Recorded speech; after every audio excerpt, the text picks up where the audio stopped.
sorry bạn. Cái này tí nữa nó phát thì mình vào TV được đúng không? Khi nào nó đá thì mình mới bấm vào TV được đúng không? Khi nào nó phát thì có.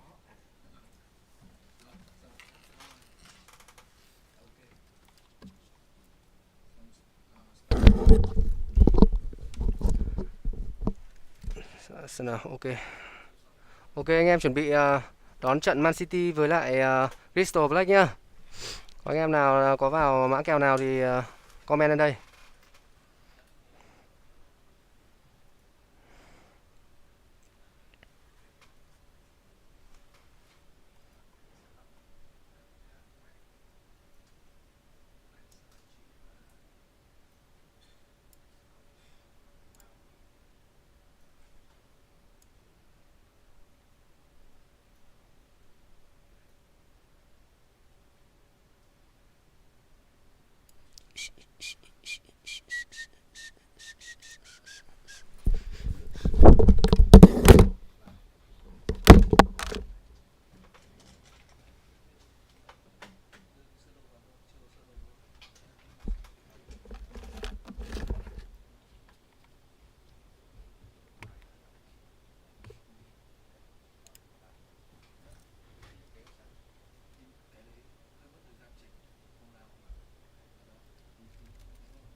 Henderson và trên Arnold. Hành cùng về thì bao gồm Fabinho, Elliot và Jordan Henderson. Bộ ba tiền đạo là Fabinho đấy, cắm, và hai cánh là Luke và Mohamed Salah. Chúng ta cũng nhận thấy rằng dàn dự bị của các cầu thủ Liverpool khá là mỏng, như lúc trước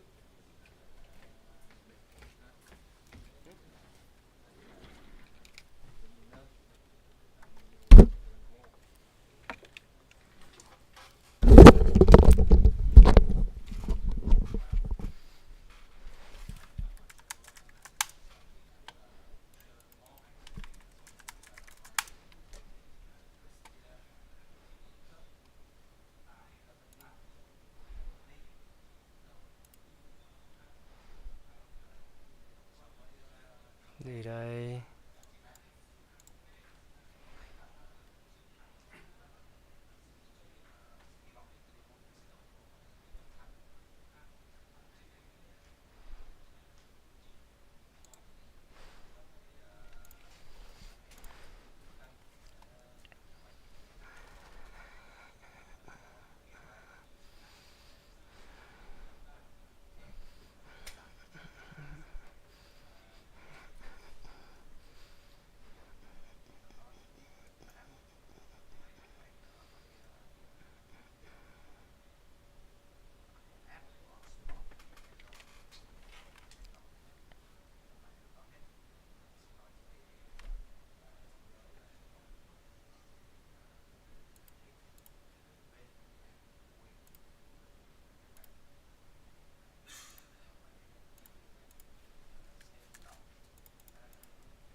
Gì đấy?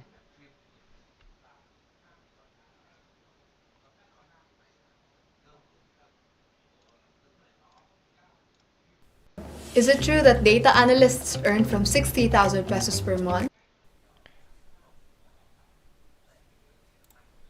Britain. He's not had his strongest.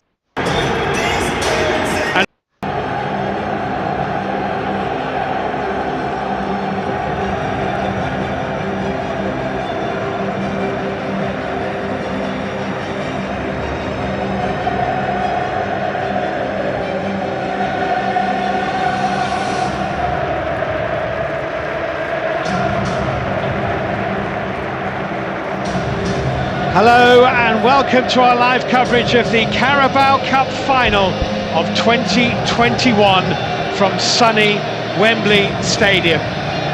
Those Tottenham supporters are hoping their side can bring silverware to their bit of North London. Manchester City's dreams of a quadruple withered here in this stadium last weekend when they lost to Chelsea in the semi-finals of the FA Cup, and it is London opposition for Pep Guardiola's side again. What a week it has been, what a footballing week, what a joy to put politicking aside and look forward to a final really to savour and what a joy to have supporters in the stadium. 8,000 inside Wembley for this final, and a chance to remember that whilst this week we have been reminded that the football industry may on occasion leave you cold, the game never does. This should be a terrific final.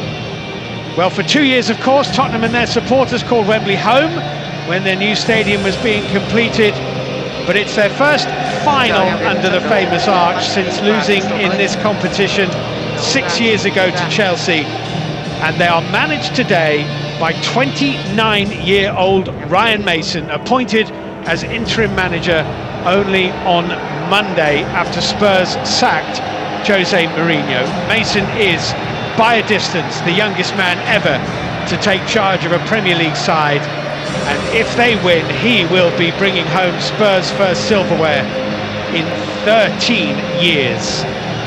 But Manchester City, a some opponent looking to equal 2 Liverpool records. If City win today, they've won this cup for 4 consecutive seasons and would also join Liverpool as the League Cup's most successful club with 8 wins. It could be the 27th trophy of Guardiola's managerial career. But here comes the man in the opposite dugout. What a moment for Ryan Mason to lead out Tottenham Hotspur Carabao Cup finalists in 2021, less than a week into his managerial career. Delighted to have Matthew Upson alongside me for this one. Matt, that's an extraordinary tale in itself, whatever happens today. But what must that feel like for Ryan Mason to walk Tottenham Hotspur out at Wembley in your second game in charge as manager? A fantastic feeling for him, and I'm sure the players will want to respond to him positively. And of course Guardiola has seen it, done it, but lost here only 8 days ago to Chelsea in the semi-final of the other domestic cup competition. The FA Cup has eluded Manchester City on this occasion. They have a Champions League semi-final first leg in Paris on Wednesday against Mauricio Pochettino's Paris Saint-Germain. Will they go there as League Cup winners? It is a glorious afternoon in North London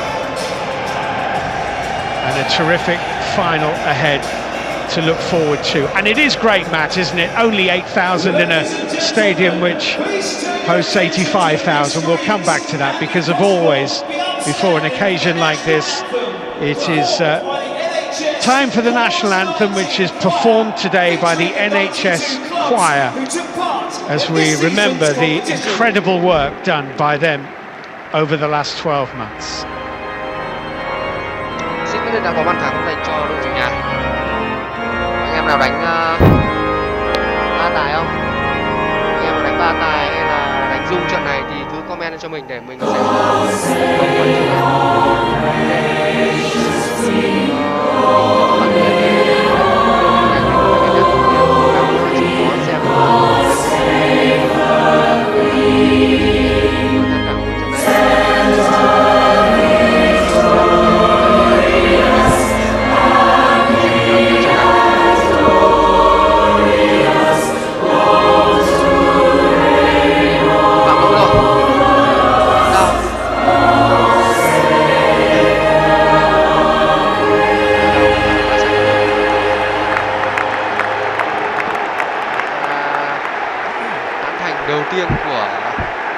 Well, we hope that in 12 months' time, when the Carabao Cup reaches its final, we will have the more usual pre-match protocols of VIP presentations and a singer on a podium and all the rest of it. But this is an unusual final.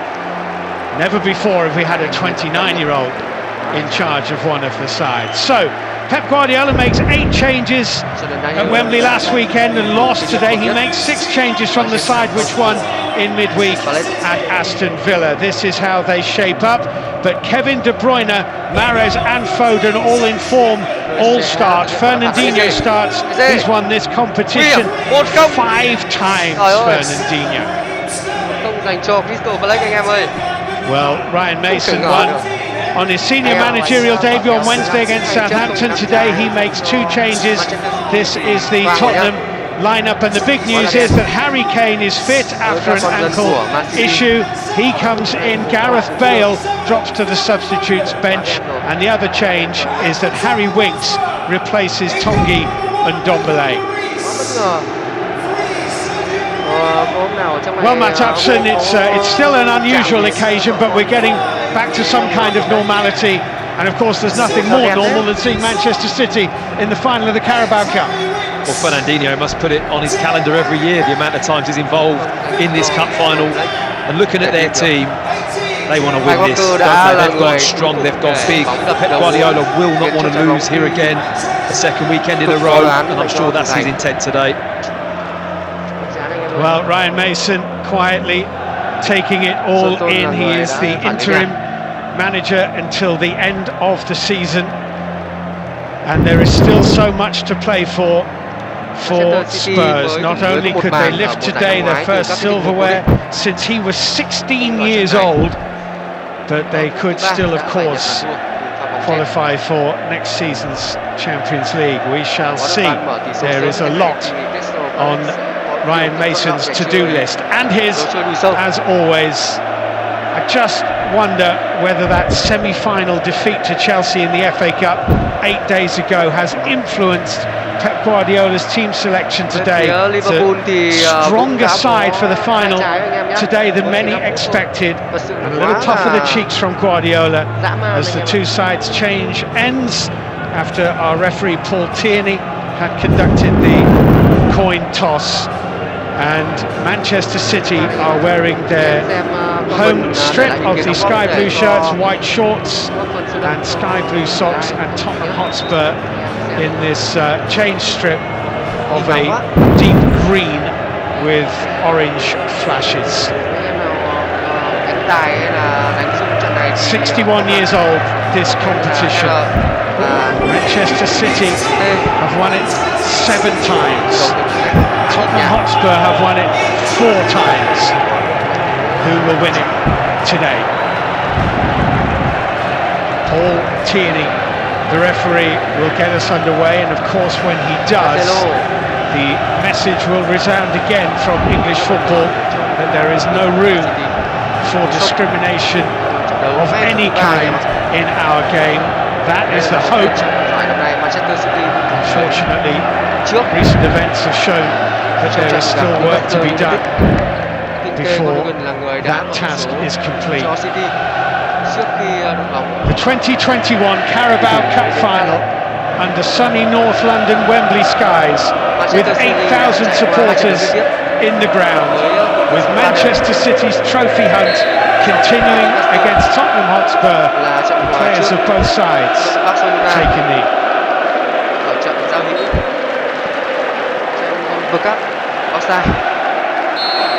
The 2021 Carabao Cup final is underway, with Manchester City from right to left in the first 45 minutes against Tottenham Hotspur under new management. Matt Upson, the lineups make the mouth water. They really do. The players involved, when you look at Kane, De Bruyne, both are out for this game. Foden starting. It's a fantastic spectacle. And hopefully the football will follow. It's going to be a throw-in to Manchester City. We can certainly talk about Manchester City's fluidity up front. Kevin De Bruyne can play as a false 9, he can play in the middle 3, he can play wide in the front 3. The most important thing for Manchester City is that you just let him play. Absolutely. Such a key player. Nobody can do what he does in that squad. But looking at the team now, it's very difficult for a centre-back. I look at Alderweireld, Dyer. Where do I go? Who do I mark? Sometimes that's the worst thing, playing centre-back. You just want to know what you're up against. You have your task for the afternoon and you get on with it. They've got a very different challenge here this afternoon. It's a free kick to Manchester City, taken by Gundogan to Fernandinho. Fernandinho rolling the ball away to Kyle Walker. Walker sending it up the line for Riyad Mahrez. Finds Fernandinho wearing the captain's armband for Manchester City. João Cancelo Curls it too high for Kevin De Bruyne. The opening minutes of any game of this magnitude so important that you get an early feel your way into the game. Definitely, and I'm sure Pep Guardiola is too. Very animated on the touchline as always, but wanting his Man City side. I think with the team he's picked, he'll want them to set their stall out. He'll want to really go after Tottenham in this opening quarter of the game. Johnstone. It's a João Cancelo header which Foden battles for. Højbjerg kept it away from him. And Stefan is the Manchester City goalkeeper today. It's a big day for him, returning to Wembley 8 days on, when he was at fault for the Chelsea goal in the semi-final. It wasn't an absolute howler, but it was he came for a ball he probably wasn't going to get and couldn't get back.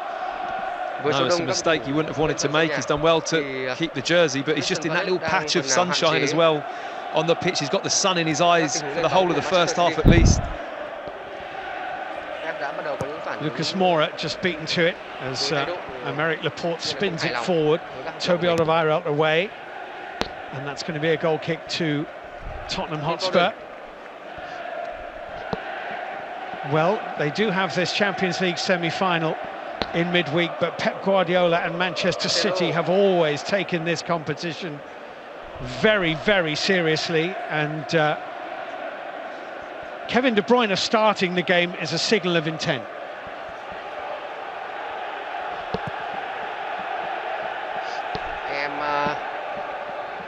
Xem có thể để lại cho mình ý kiến đóng góp và đừng quên cho mình xin một đăng ký Tottenham Hotspur, and that's given away to Raheem Sterling, and Foden's to his right hand side. De Bruyne steaming forward. There's a very good covering challenge by Serge Aurier. Just surprised me with Sterling there, didn't really commit. Aurier just slowed up and allowed the tackle to come back, which he did time brilliantly. You have to say it's a difficult one to do just in the box. He got a toe on it, Aurier, but Sterling definitely gave him the opportunity to tackle. Well, Son inadvertently played Sterling in, and Aurier was very happy to get a glancing touch on it. You just worry about the confidence that Sterling has at the moment. He's admitted himself he's not had his strongest season. That little opportunity there is a big chance for him. You normally see him really drive at the heart of the Tottenham team and probably try and commit Toby Alderweireld at the time, but he just slowed up and allowed Aurier to get back in. Kane's ankles were a topic of debate all week. He's made it, and what we don't know is how big a risk Spurs are taking by starting with Harry Kane. Và If any. hụt bằng chân phải của Erling Haaland, vẫn là Bernardo Silva rất cố gắng để kiếm về quả phạt góc cho đội chủ nhà. Ruben Dias, với Liverpool là cùng Fernandinho. hai đội bóng ghi nhận những bàn thắng được ghi nhiều nhất ở ngoại hạng Anh từ những tình huống đá phạt góc. Phil Foden đánh đâu? Không được. Sẽ có thêm một quả phạt Kyle góc nữa. Walker, Riyad Mahrez ahead of him. Eric Dyer covering. We'll see that behind for the goal kick. Yeah, I think Mahrez just wanted it a little bit wider. It started to move wide, and Walker played a straighter pass, a little bit narrower, which Mahrez wasn't along the same wavelength. I think it was Alderweireld or Dyer just drifted across and tied it up. Pha đánh đầu của Haaland. Here's Harry Winks. Thật sự đáng tiếc là trái bóng đã đi vòng ra đằng sau. Chỉ còn cách 15 mét nữa là. It's very much a 4-4-2 City when they're out of possession, isn't it? And you look at the team, De Bruyne and Foden go and press high. Midfield four then drop in, Sterling and Mahrez wide of the four. Thiếu chút nữa thôi là đã có bàn thắng gỡ hòa rồi. Clipped for by Alderweireld, headed away by Aymeric Laporte. Here is Gundogan. Của Man City đang được các cổ động viên trông chờ rất nhiều. Manchester City have enjoyed or edged the possession so far, but you expect that. Treo vào không, Mahrez. Về cho Haaland kìa. Được. João Cancelo.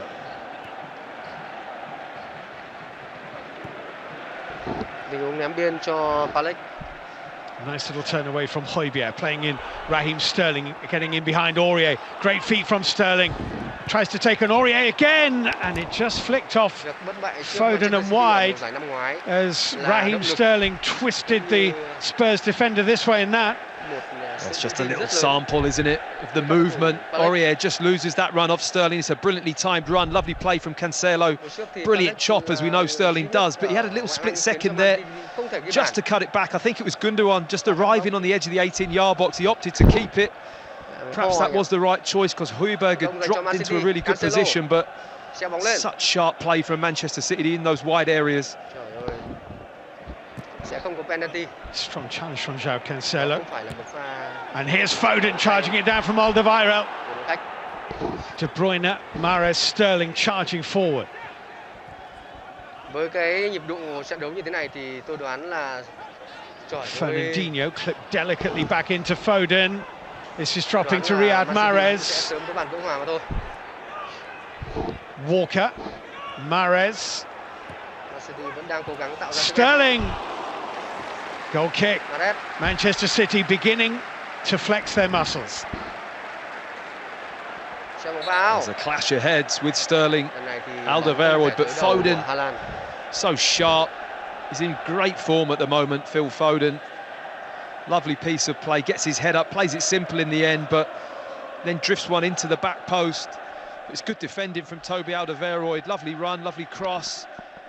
All first time, just the patience in and around that 18-yard box from City. They don't rush it, they've got the Giải quality năm nay in this team, and eventually it comes back in, and it's decent defending from Alderweireld. Just cho gets phép his body in there. những tình huống sử dụng chân Doesn't nhiều allow hơn. the free Hay header dâng bóng lên from cao. Sterling. And both are okay after that Pha little phá bóng clash of của heads. Maguire. Và Jogot đã cứu cho Palace không phải nhận. They're popping up Well, all for over though, aren't they? That City front four. You don't know who's going to be in the box. Whether it's De Bruyne, Sterling, Foden, Mahrez. Có anh em nào đánh It's a tài góc testament to the và man on the đánh ball dung now, trận này Phil không? Foden, that, Anh em comment when he's là in the R starting mình 11, sẽ you cầu know khẩn that cho it's anh a game Pep very Johnson. much wants to win. Well, that's so much as his growth at toàn that bộ các football cầu club in the thủ last. Palace đã dồn về Probably you phần have to sân say nhà. 6 months even. That short, he's just really gone on another level. Wings for stretching, couldn't cut it out. Gundogan, Walker. Foden, Sterling. That's a lovely turn by Sterling. Smuggled away from him by Serge Aurier, who has won Tottenham a throw-in.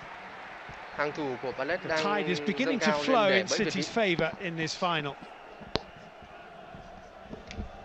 Mật độ các cầu thủ đứng trước vòng cấm của Palace đang là rất đông.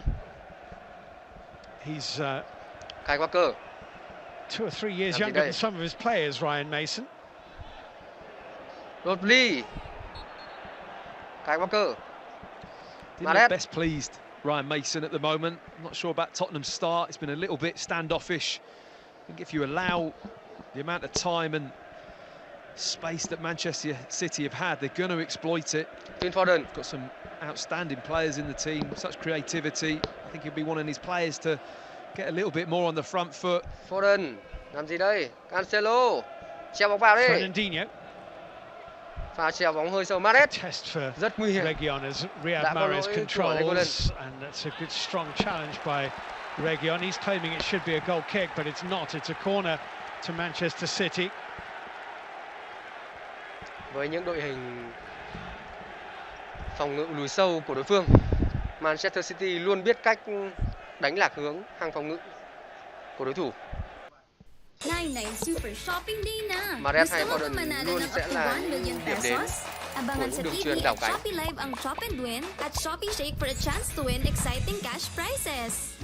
Download Shopee now. Erling Haaland rõ ràng Lucky me đã at gặp những khó nakasama khăn mà anh kita gặp phải trong một trận đấu nung với đối pinagluto thủ ka ng có favorite nhiều mo trung vệ to cao như Crystal Palace.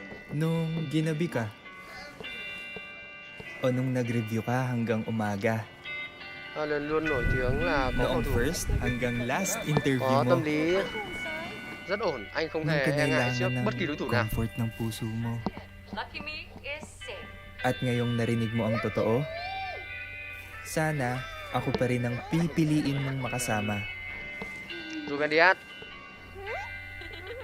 Sarap ng samahan, và tiếp bóng không tốt. sarap ng walang iwanan. Lucky me. Trong quá khứ thì Crystal Palace chưa bao giờ thắng được 2 trận liên tiếp trên sân Etihad cả. Kể cả trước đây là sân City For Manchester. City inside the Tottenham penalty area. Only Son has really stayed up the pitch for Spurs. Thời lượng kiểm soát bóng lúc này đang là vượt trội nghiêng hẳn về phía Man City. Đội chủ nhà kiểm soát nhiều gấp 4 lần so với Palace. Pha chọc khe bất thành của Kevin De Bruyne vẫn là những pha chọc quen thuộc. Needs to be careful, Reguilon. Well covered by Lucas Moura. That's very good play by Lucas Moura. Got himself between Sterling and the ball. Said you will not pass. Goal kick for Spurs. Well, one thing's for sure, both Spurs fullbacks are going to have their hands full this afternoon already. Reguilon, Aurier, the one-on-ones they're going to have with Mahrez, Sterling just there. Lightning quick players, great shift of direction. Got to be very difficult. You don't commit a foul, especially in the 18-yard box. Phải đối mặt với bài học hóc búa mang tên Crystal Palace. Hugo Lloris with a booming goal kick away downfield, won by Cancelo. That's Fernandinho. Tất nhiên là các cổ động viên City không mong muốn bất ngờ sẽ đến với đội bóng mình trong trận đấu thứ 2 liên tiếp. Việc để cho Newcastle ghi liên tiếp 3 bàn.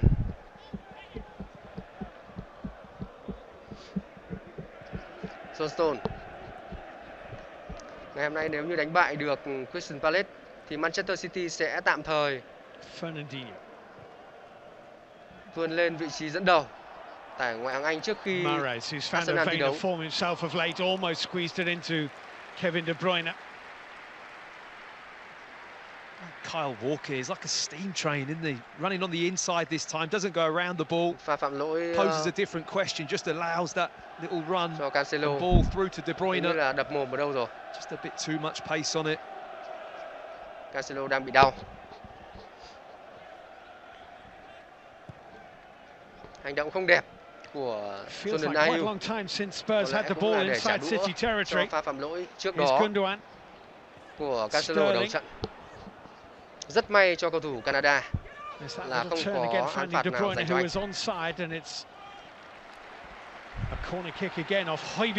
anh. They keep playing out from the back. Tottenham very short into the box, but tỷ số là 2-0 dành cho Crystal Palace. Trời ạ. 2-0 rồi anh em ơi. Play through the midfield at the moment. Højbjerg, Winks are not getting on the ball at all. It's just going straight back to sau 2 Manchester trận liên City. tiếp. And De Bruyne is going to take this 2 trận đầu tiên, đội bóng của Pep đã giữ sạch lưới nhưng bây giờ bài toán khó nhất. Trời ơi. Đúng một bài toán khó dành cho Pep anh em ạ. Officer Arias đã đẩy Haaland ra khỏi vị trí và bay lên đánh đầu. Haaland đã không thể theo kèm anh trong tình huống vừa rồi. Hai pha ghi bàn đều đến từ những pha không chiến, từ những tình huống cố định. Cú đánh đầu là quá khó để cản phá cho thủ thành của Manchester City. Every aspect and angle of Tottenham's formation looking for weaknesses. Here's Fernandinho.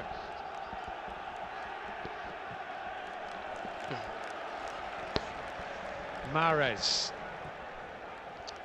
Quá bất ngờ anh em ạ. Sterling, I don't think if he got a shout from João Cancelo, he didn't hear it. Palace đã dồn về phía phần sân nhà để phòng ngự rất khó có thể he didn't hear it, but chọc thủng lưới this was được. the bright piece of play from Foden. Lovely run, touch.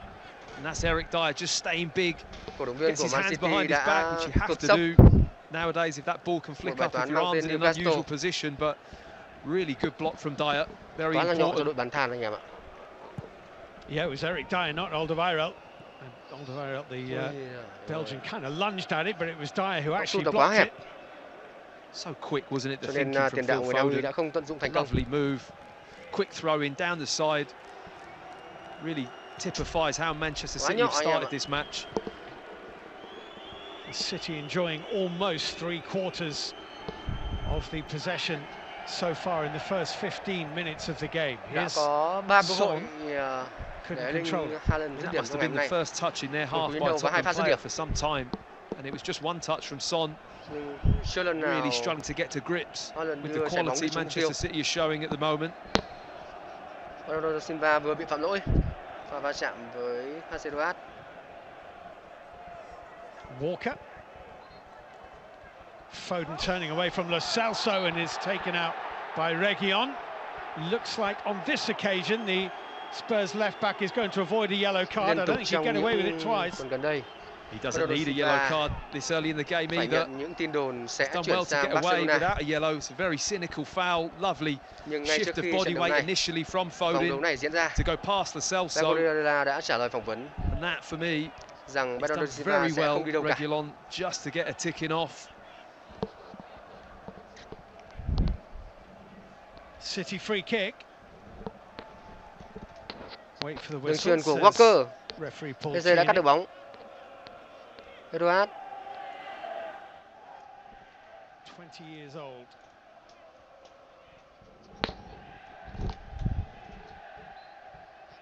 đã có lỗi của The Green.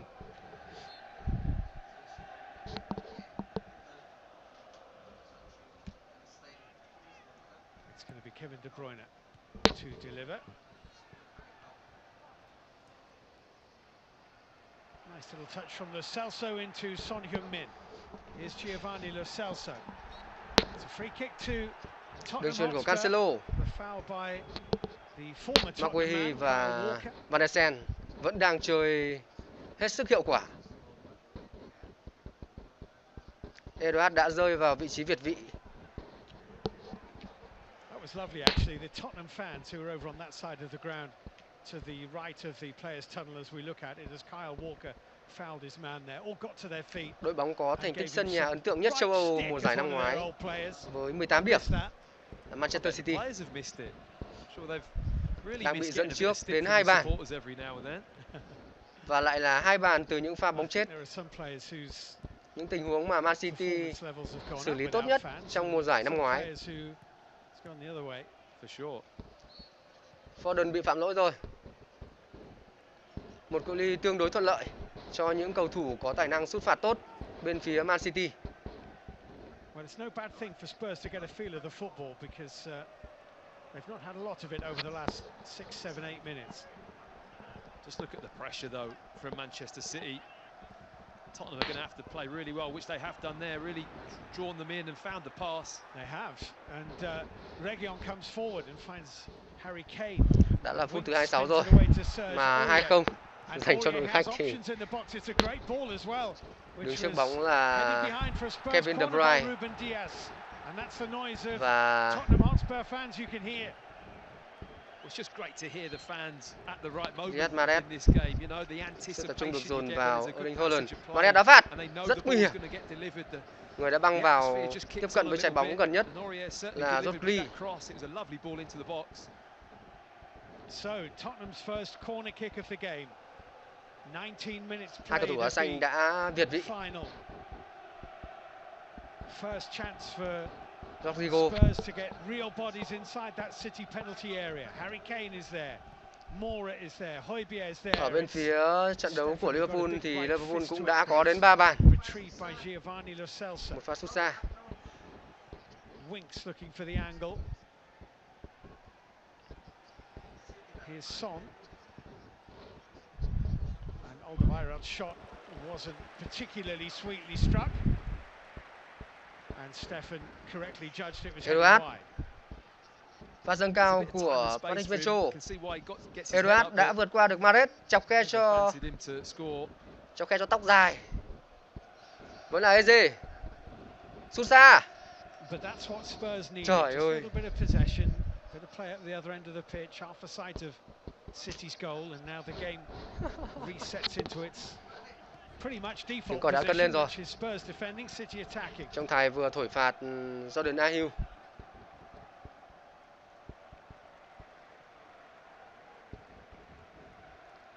Một cú Gundogan. sút cực căng.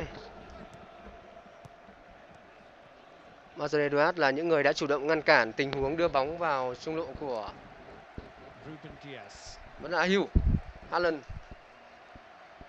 De Bruyne chọc khe. Phil Foden. Bruyne. Riyad Bóng đi quá sâu. Cuesta đã đoán trước được tình huống. It's an important interception from Harry Winks. De Bruyne was on his bike. If Mahrez could have got to that ball, he would have slipped the run in. Trời ơi. Haaland. Kevin De Bruyne. Không được. Ôi, đau rồi. Pha phạm lỗi của De Bruyne.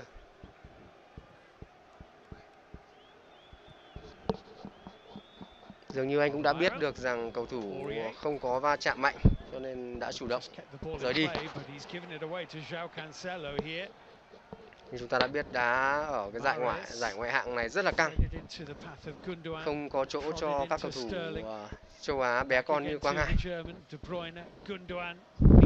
Dường như là không có cửa.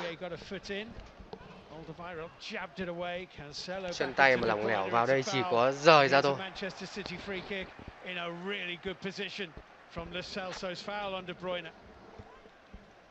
Pha pressing cực nhanh.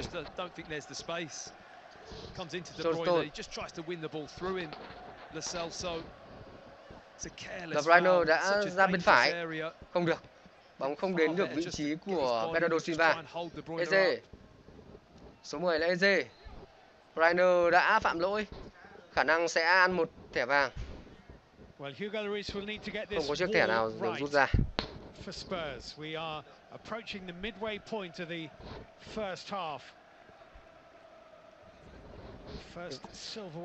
Eze thậm chí còn sở hữu khả năng chuyền bóng ấn tượng hơn so với Zaha. Đến lúc này thì cả hai bàn thắng của Crystal Palace đều có dấu giày của Eze. Patrick Vieira thực sự đến lúc này là đã làm đúng như những gì ông nói, gây ra những rất nhiều bất ngờ cho Man City. Mitchell, Edouard, không có cầu thủ nào nhận bóng bên phần.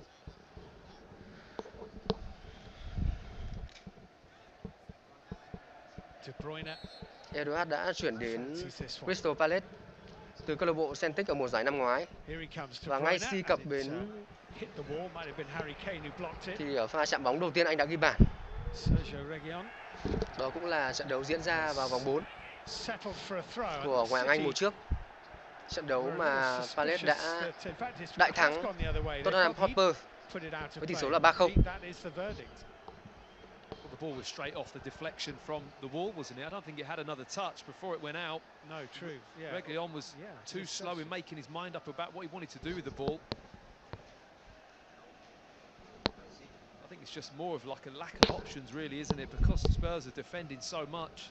That is the trouble. When the ball then turns over, it's hard work what Manchester City are doing. The constant movement off the ball to try and create space. It's very difficult when you defend for long periods of time to then keep possession.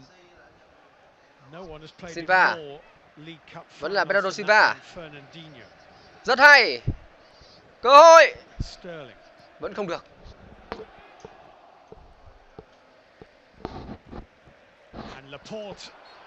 Tiếp tục là quyền kiểm soát về đội chủ nhà. Lại là Haaland bay lên đánh đầu, nhưng trọng tài xác định là không có phạt góc.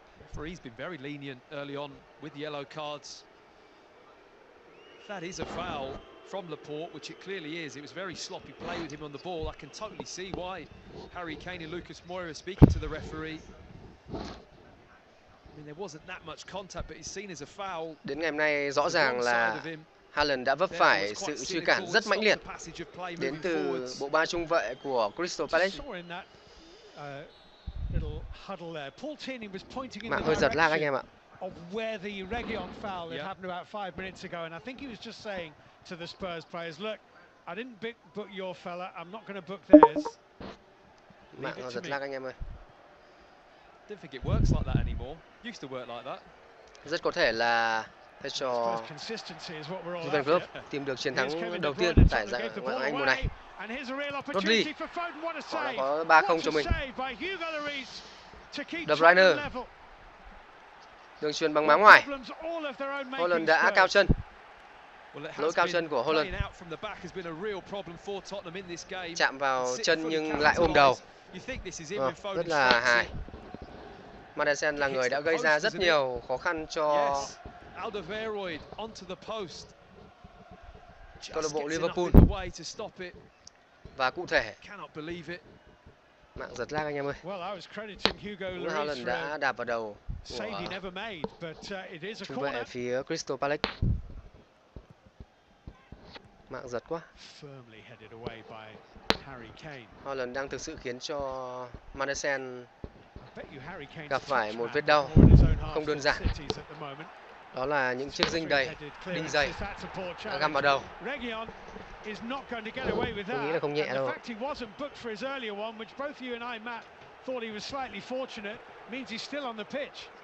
He's had a shaky start to the game, both in and out of possession. Like you say, should already be on a yellow card. And that there, there's no need to go to grab. The moment I saw him launch off his feet, I thought in my head, what is he doing in that area of the pitch? De Bruyne is running towards the corner flag. Đều là những tình huống cố định và đều xuất phát từ bên trái của Man City. Ngay khi Pep không có được những nhân sự ưng ý nhất của ông trong mùa giải này, giống như từ đầu mùa giải, thì Manchester City đã bắt đầu gặp rắc rối. Những tình huống phòng ngự. They've got problems though, Tottenham. Even with 11.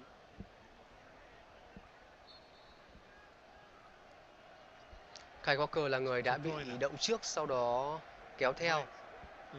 Và phòng ngự không tốt của John Stone. Vẫn vuốt tóc được anh em ạ. I just think he was a little bit heavy on him on that touch there. Moira a little bit smaller than Diaz. He just leant on him. But Guardiola can't believe it. Still 0-0.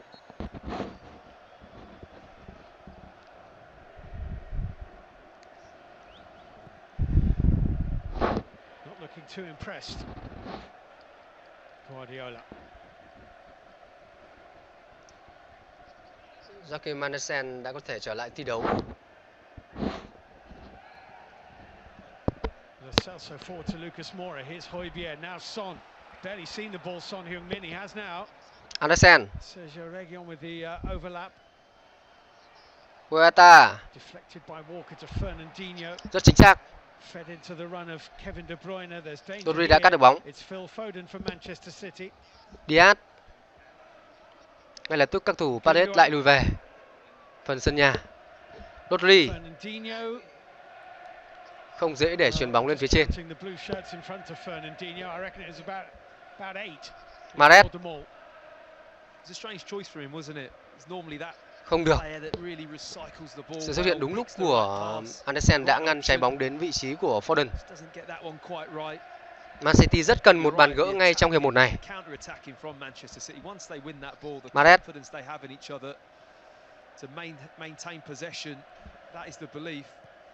De Bruyne đảo cánh cho Cancelo. Khá nguy hiểm. Guetta đã phải đỡ bóng. Phản công dành cho Palace. Keze. Tốc độ không thể vượt qua được Johnson. Fernandinho. Sterling might reach this. Well, luckily for Tottenham, there was no one around. Hai thằng đang xem để lại ý kiến đóng góp xem nào. Little tap to put it over the line if there had been. It's just fantastic again. I think this pass is meant for Foden. He's made a good run, but as he overhits it, Sterling continues that run. Just tries to dink it over Lloris. Cancelo cho rằng người phạm lỗi với anh đã chạm tay.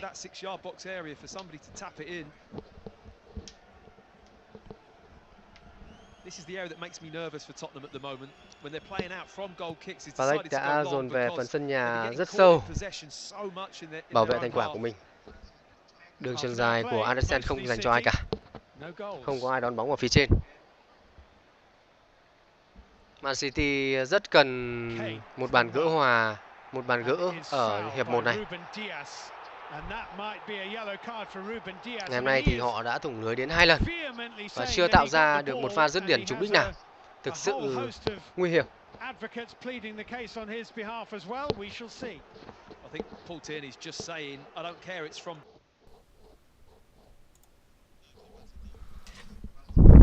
Từ đầu trận đến giờ thì Man City mới tung ra 4 pha dứt điểm.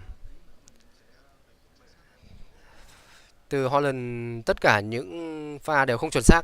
Silva đánh đầu, lại là một pha đánh đầu không trúng đích. Lần này là của Phil Foden.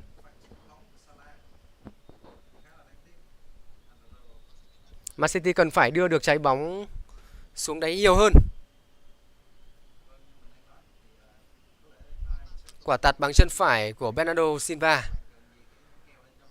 Cầu thủ nhỏ con là Phil Foden đánh đầu. Tất cả đều không phải là sự mong chờ của họ. Lại nằm sân rồi. Đò ván liên tục. Nằm sân còn cười được thì chịu rồi. Rất tốt, Bernardo Silva.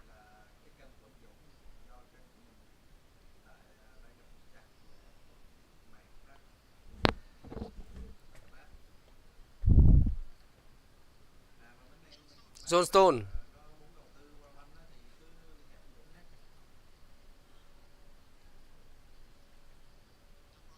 De Bruyne vẫn đang cố gắng tìm kiếm khoảng trống giữa hai tuyến của Crystal Palace.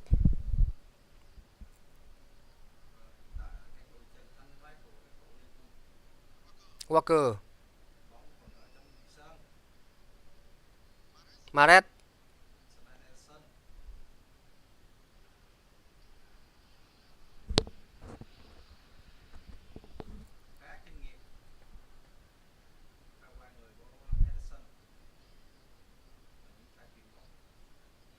Cancelo. Pha treo bóng vào.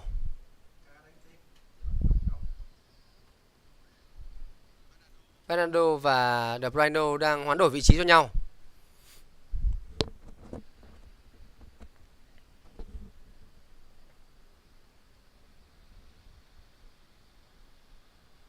Johnston.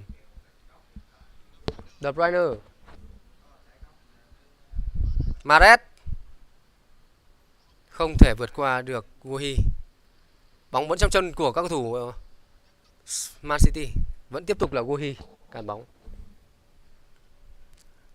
Hàng phòng ngự của Palace chơi khá là hay ở trận đấu này.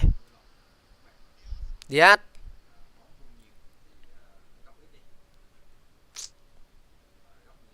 Joe rất bình tĩnh.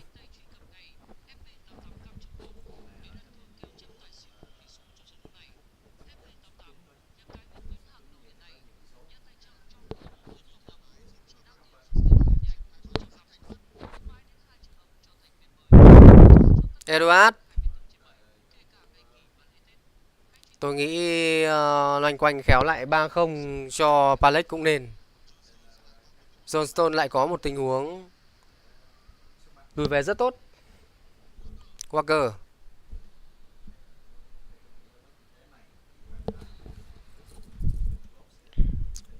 Phạm lỗi của AN.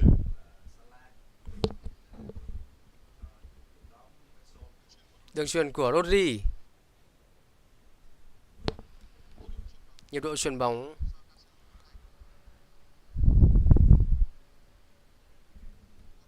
Walker. Không được. Chỉ còn vài phút nữa là hiệp 1 khép lại. Nhưng phía các cầu thủ Man City vẫn chưa có bàn thắng gỡ hòa. Bàn gỡ thì sẽ rất khó khăn cho các cầu thủ Man City ở hiệp 2. Và sự lo lắng đã bắt đầu thể hiện trên khuôn mặt của các cổ động viên của Man City. De Bruyne. Trời ơi. Mahrez đã vượt qua rất tốt. Trời ơi. Không vào rồi anh em ơi. Bóng đã không đến được cái vị trí của Haaland. Ui trời ơi. Tiếp tục là Kevin De Bruyne. Chân trái. Quá đông các cầu thủ áo sọc xanh đỏ. Vẫn có một quả phạt góc dành cho đội chủ nhà. Khá đáng tiếc. Có đến 3 pha dứt điểm liên tiếp. Nhưng có quá nhiều các cầu thủ của Palace đã dồn về. Sút xa chăng Foden. Bóng đi quá thấp. Không thể tới chân của Haaland được. Một bàn gỡ trong hiệp 1 này chắc chắn sẽ giúp ích cho Man City rất nhiều trong hiệp 2. Pha ném bóng nhanh của Quetta dành cho Chieze, phản công cho Palace. Không hề có lỗi của Johnston. Tôi nghĩ cũng là hợp lý thôi, bởi vì đó chỉ là pha tì người. Bóng trở lại với Kevin De Bruyne. Phút thi đấu chính thức cuối cùng của hiệp 1.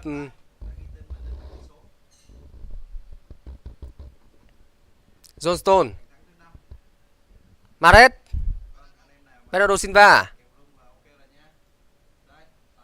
Không có ai đó. Mahrez treo bóng vào.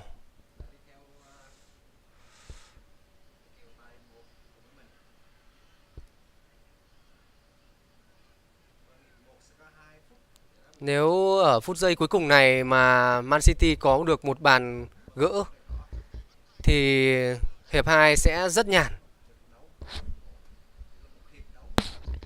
Natsukai, tốc độ không thể vượt qua được các cầu thủ hàng phòng ngự của Man City. Phản công dành cho Man City. Bernardo Silva. Bernardo Silva rất nhanh. Bernardo. Haaland hình như đã ở vị trí việt vị rồi. Không việt vị. Vẫn còn Cancelo. Trời ơi. Như vậy là đã có tiếng còi việt vị của Haaland. Tôi nghĩ là như thế.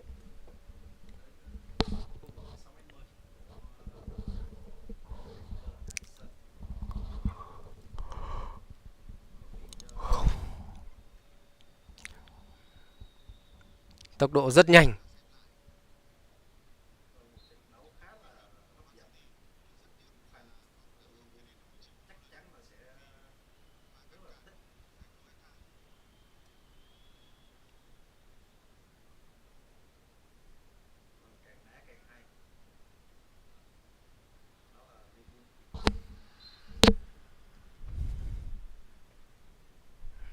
Có đá phạt dành cho Palace.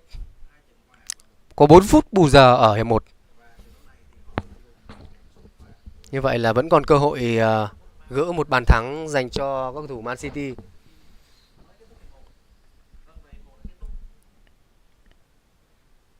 Bốn phút liệu cỗ xe tăng Haaland có làm được gì hay không? Jogot, Ayew, Johnston đã có tình huống phá bóng va. Rất nhanh. Đường chuyền của Kevin De Bruyne nhưng không có cầu thủ nào đón bóng ở phía trên. Mahrez không thể bằng kịp thời để đón bóng. Ziggy, Eze. Eze không đủ kỹ thuật để qua được Rodrigo. Bernardo Silva.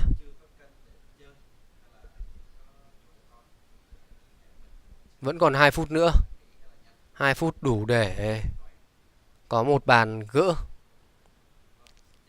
Liên tục là những tình huống bóng bổng lên phía trên để tối ưu hóa bàn thắng.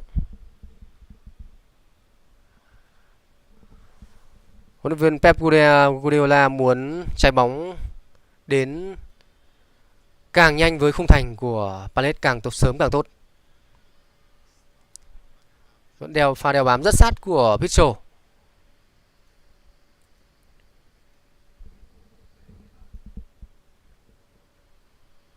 Pha bóng lúng túng của Johnston.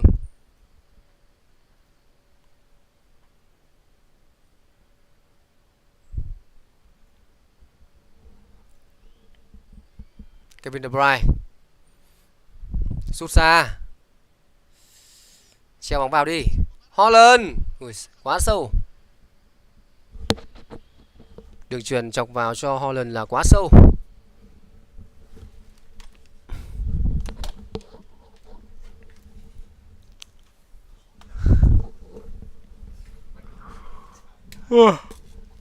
Man City thua 2-0 mà. Chắc chắn là Pep Guardiola sẽ có sự thay đổi sau giờ giải lao. Sau hiệp đầu tiên quan sát hệ thống phòng ngự của Crystal Palace, chiến lược gia người Tây Ban Nha sẽ cố gắng tìm ra được giải pháp. Đến lúc này thì hai bên của Palace vẫn đang chơi rất ổn, cùng với sự tập trung của những trung vệ.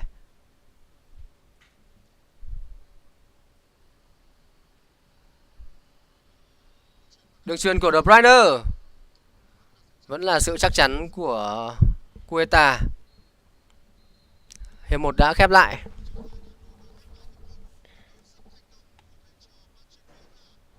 Chào anh em nhé. Mình cũng chỉ like được hiệp 1 thôi. Anh em xem chán quá, im đi thít. Anh em xem cứ ngồi im tin thít thế này thì không có hứng để mà livestream nữa.